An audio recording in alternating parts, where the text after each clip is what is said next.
There was a little bit of confusion yesterday when I went over the Domain 3 chart, so I thought that I would try to clear up that confusion by making a new video with a little bit additional information. Okay, when we look at Domain 3, remember that is our 30% of our score in accountability. And in Domain 3, we have had new targets put into place. Okay, with these targets, this is the chart for just elementary. Remember that this year for Domain 3, that we only have 6 categories that are going to be calculated for our state accountability. Okay, those 6 categories are all students, your 2 lowest race or ethnicity student groups from 2022, your high focus, your special ed former, and your continuously enrolled. Now for Bay Colony, Calder Road, Hughes Road, and Silbernagle, your 2 lowest student groups from 2022 were African American and Hispanic. So I've condensed this chart way down just to show you the numbers that will go into your state accountability for your campus. Okay, this tells us under academic achievement, the percentage of students that meet grade level or higher, that these are your percents. So for all students, we were at 44, now we're at 46.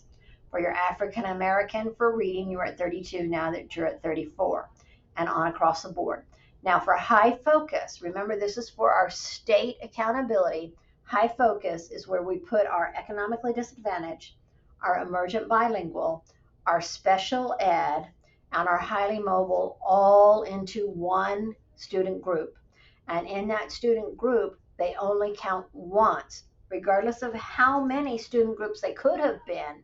Now at high focus, they only count once. Okay, our special ed former, the majority of campuses will not have enough special ed former students for that category to count.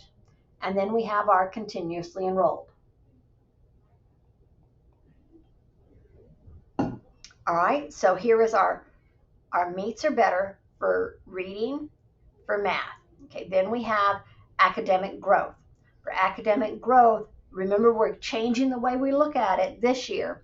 That is where you have to keep going up the performance levels. So a high did not meet needs to become a low approaches. A low approaches needs to become a high approaches. A high approaches needs to become a low meets, and so on. You have that chart. If you need it again, just let me know. And so if we make those climbs on the performance levels, okay, we need 72% of our students in reading to be able to make growth. We need 72% of our students in math to make growth. Here are your race ethnicity categories. Here is your high focus, your special ed former, your continuously enrolled. And then we have the student success or student achievement domain. This is where we put everything into one big pot, our math, our reading, which is all we have in elementaries, but your math and your reading get combined. Okay, and this is where we get 1/3 of a point for approaches, 2/3 for meet, and 1 full point for masters. They do all that calculation, and these are the percents. Now you notice that these percents really didn't change from last year to this year, except for special ed former went down 1, okay? And now this is TELPAS. TELPAS, you needed 36% of your students to be able to make a progress in order to get your yes. This year you need 49%. And remember with TELPAS this year, since writing is new online, that they are not going to look at the writing this year for progress. They're going to look at the other 3 domains, the reading, the listening, the speaking. If you get advanced high on 2 out of those 3 domains, you will be considered you've made progress.